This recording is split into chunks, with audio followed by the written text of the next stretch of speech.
Sir, ಈಗ ನೀವು ಜನಸಂಖ್ಯೆ ಆಧಾರದ ಮೇಲೆ ಮತ್ತು ಹಿಂದುಳುವಿಕೆ ಆಧಾರದ ಮೇಲೆ ಈಗ ಇದನ್ನ ಹಂಚಿಕೆ ಮಾಡಿದ್ರ ಈ ಥರ ವರ್ಗೀಕರಣ ಮಾಡಿದ್ರೆ ಹೇಗೆ? ಮಾನದಂಡಗಳು ಏನಿಲ್ಲಿ? ಸರ್, ಜಸ್ಟಿಸ್ ನಾಗಮೋಹನ್ ದಾಸನ್ ಅವರ ಏಕಸದಸ್ಯ ಪೀಠದಲ್ಲಿ ಏನವರು ಒಂದು ತಂಡವನ್ನ ಮಾಡಿ ಅವರಿಗೆಲ್ಲ ನೀಟಾಗಿ ಟ್ರೈನ್ ಮಾಡಿ 54 ಪ್ರಶ್ನೆಗಳು ಅಂತ ಅನ್ಕೊಳ್ತೀನಿ. ಅಷ್ಟು ಪ್ರಶ್ನೆಗಳನ್ನ ಅವರ ಮುಂದೆ ಇಟ್ಟು ಅವರ ಆರ್ಥಿಕವಾಗಿ, ಶೈಕ್ಷಣಿಕವಾಗಿ, ಔದ್ಯೋಗಿಕವಾಗಿ ಅವರ ಒಂದು ಬದುಕು ಹೇಗಿದೆ ಆ ಪರಿಮಿತಿ ಆಧಾರದ ಮೇಲೆ ಈ ಒಂದು ಸರ್ವೆಗಳು ನಡೆದಿರ್ತಕ್ಕಂಥದ್ದು. ಅದು ಬಹಳ ಸಂಪೂರ್ಣವಾಗಿ ಎಲ್ಲ ಸಮುದಾಯಗಳು ಅದರಲ್ಲಿ ತೃಪ್ತರಾಗಿದ್ದಾರೆ ಅನ್ನುವಂಥ ಭಾವನೆ ಒಂದಿದೆ. ಬಿಜೆಪಿ ವಕ್ತಾರರು ಮಾತಾಡ್ತಾ ಏನೋ ಯಡಿಯೂರಪ್ಪನವರು 12 ಕೋಟಿ ಖರ್ಚು ಮಾಡಿ ಚೇರ್ ಕೊಟ್ಟರು ಅಂದರು. ನಾವು ಕೇಳ್ತಿರೋದು ಒಳ ಮೀಸಲಾತಿ ಕೊಟ್ರಾ? ಇಲ್ಲ. ಇನ್ನೊಂದು ಮಾತು ಹೇಳಿದ್ರು, ನಮ್ಮ ಬಸವರಾಜ ಬೊಮ್ಮಾಯಿ ಅವರು ಜೇನಿಂದ ಕಡಿಸ್ಕೊಂಡ್ರು ಪರವಾಗಿಲ್ಲ, ಅವರಿಗೆ ಜೇನುತುಪ್ಪ ಕೊಡ್ತೀವಿ ಅಂದರು. ನೀವು ಜೇನುತುಪ್ಪನ ಮೂಗಿನ ಮೇಲೆ ಇಟ್ಟರೆ ಹೊರತು ಅಲ್ಲಿ ಬಾಯಿ ಕೊಡ್ಲೇ ಇಲ್ಲಲ್ಲ. ಸೊ ಹಾಗಾಗಿ ಬಿಜೆಪಿಯವರು ಏನು ಹೇಳಿದ್ರು ಆ ಒಂದು ನೈತಿಕತೆಯನ್ನ ಕಳೆದುಕೊಂಡಿದ್ದಾರೆ ಅನ್ನುವಂಥದ್ದು ವಾಸ್ತವಾಂಶ.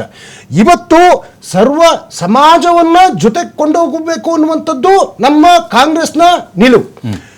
ಆ ಸಮಾಜ ನಿರ್ಮಾಣ ಮಾಡೋದೇ ನಮ್ಮ ಒಂದು ಧ್ಯೇಯ ಮತ್ತೆ ಉದ್ದೇಶ. ಇವತ್ತು ಅಲೆಮಾರಿ ಸಮುದಾಯ ಆಗಿರ್ಬೋದು, ಬುಡಕಟ್ಟು ಸಮುದಾಯ, ಇವತ್ತೇನು ಅವ್ರದ್ದೊಂದು ಹೋರಾಟ ಇದೆ.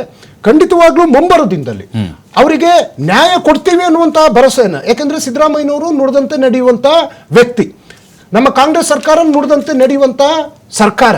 ಉದಾಹರಣೆ, ಇವತ್ತು ನಾವು ಏನು ಅವರಿಗೆ ಒಂದು ಆಶ್ವಾಸನೆಯನ್ನು ಕೊಟ್ಟಿದ್ದೀವಿ, 100ಕ್ಕೆ 100 ಅವರು ಮುಂಬರೋ ದಿನಗಳಲ್ಲಿ ಆ ಎಲ್ಲ ಸಮುದಾಯಗಳಿಗೂ ಸಮಾನ ನ್ಯಾಯ ಕೊಡುವಂತಹ, ಇವತ್ತೇನವರು ಕೆಲವೊಂದು ಅಲ್ಪತೃಪ್ತರಾಗಿದ್ದಾರೆ ಅವರನ್ನು ತೃಪ್ತಿಪಡಿಸುವಂತ ಕೆಲಸವನ್ನ 100ಕ್ಕೆ 100 ಕಾಂಗ್ರೆಸ್ ಪಕ್ಷ ಮಾಡೇ ಮಾಡ್ತದೆ. ಅಂದ್ರೆ 6ನೇ ಗ್ಯಾರಂಟಿ ಇದು. ಹಂಗಾರೆ ಗ್ಯಾರಂಟಿ ಬಗ್ಗೆ ಏನ್ ಮಾತಾಡಿದ್ರು?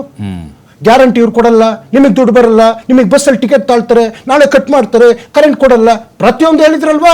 ಅದ್ರಕ್ಕೂ ಮೀರಿ ಕೆಲವರು ಬಿಜೆಪಿ ಹೆಣ್ಮಕ್ಳು, ಐ ರೆಸ್ಪೆಕ್ಟ್, ನನ್ನ ತಾಯಿ ಅಂದ್ರು, ಅವ್ರೇನು ಹೇಳಿದ್ರು, ನಾವು ದುಡ್ಡು ಕೊಟ್ಟೆ ಬಸ್ಸಲ್ಲಿ ಹೋಗೋದು ಅಂತ ಇದ್ರು. ಪಾಪ ಎಲ್ಲರೂ ಇವತ್ತು ಆಧಾರ್ ಕಾರ್ಡ್ ತರ್ತಾರೆ, ಉಚಿತವಾಗಿ ಹೋಗ್ತಾರೆ. ನಮ್ಮ ತಾಯಿ ಅಂದ್ರು. ಇವತ್ತು ಅದಕ್ಕೊಂದು ಬಹಳ ದೊಡ್ಡ ನಿದರ್ಶನ ಏನ್ ಗೊತ್ತಾ ಸರ್? ಒಂದು ಪಟ್ಟಣ ಪಂಚಾಯತಿ ಚುನಾವಣೆ ಆಗಿದೆ. ಗ್ಯಾರಂಟಿ ಮತ್ತೆ ಮಹಿಳೆಯರು ನಮ್ಮನ್ನು ಎಷ್ಟು ಅಪ್ಪಿದ್ದಾರೆ ಅನ್ನೋದಕ್ಕೆ. ಕಡಬ ಅಂತ ದಕ್ಷಿಣ ಕನ್ನಡದಲ್ಲಿ ಒಂದು ಪಟ್ಟಣ ಪಂಚಾಯತಿ ಚುನಾವಣೆ ಆಗಿದೆ. ಅಲ್ಲಿ 3 ಪಾರ್ಟಿಯ 3 SDP ಒಂದಿತ್ತು, ಕಾಂಗ್ರೆಸ್ ಒಂದಿತ್ತು, ಬಿಜೆಪಿ ಒಂದಿತ್ತು, ಪಕ್ಷೇತರ ಒಂದಿತ್ತು. ಪ್ರೇಮ ಅನ್ನುವಂಥ ಬಿಜೆಪಿ ಅಭ್ಯರ್ಥಿಗೆ ಕಡಬದ ಮತದಾರರು 0 ಮತವನ್ನ ಹಾಕಿದ್ದಾರೆ. ಏನು ಕರಾವಳಿ ನಮ್ದು ಅಂತ ಇದ್ರಲ್ಲ, ವಾಸ್ತವಾಂಶ ಕರಾವಳಿ ಪಟ್ಟಣ ಪಡ್ಕೊಂಡಿದ್ದಾರೆ. ಇವರ ಅಂತ್ಯ ಶುರುವಾಗಿದೆ. ಸರ್, ಎನಿವೆ, ಇವತ್ತು ನಮ್ಮ ಸರ್ಕಾರಕ್ಕೆ ಹಾಲಿನ ಅಭಿಷೇಕ ಮಾಡುವಂತಹ ಈ ತಳದ ಸಮುದಾಯದ ಎಲ್ಲಾ ನಾಯಕರು ಮಾಡುವಂತಹ ಕೆಲಸವನ್ನ ಮಾಡ್ತಾ ಇದ್ದಾರೆ.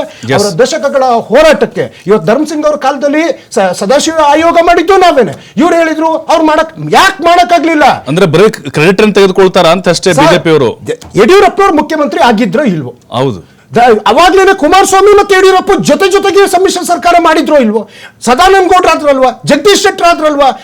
ಈಗ ನಮ್ಮನ್ನ ಪ್ರಶ್ನೆ ಮಾಡಿದ್ರು ಸರ್. 13ರಿಂದ 18ಕ್ಕಲ್ಲ, 15ಕ್ಕೆ ನಾವು ಇದು ಯಾರ್ದು ರಾಮರಾಜ್ ಅವರ ಒಂದು ನಿಮಿಷ ಸರ್, ಒಂದು ಆಯೋಗವನ್ನ ನಾವು ಮಾಡಿದ್ವಿ.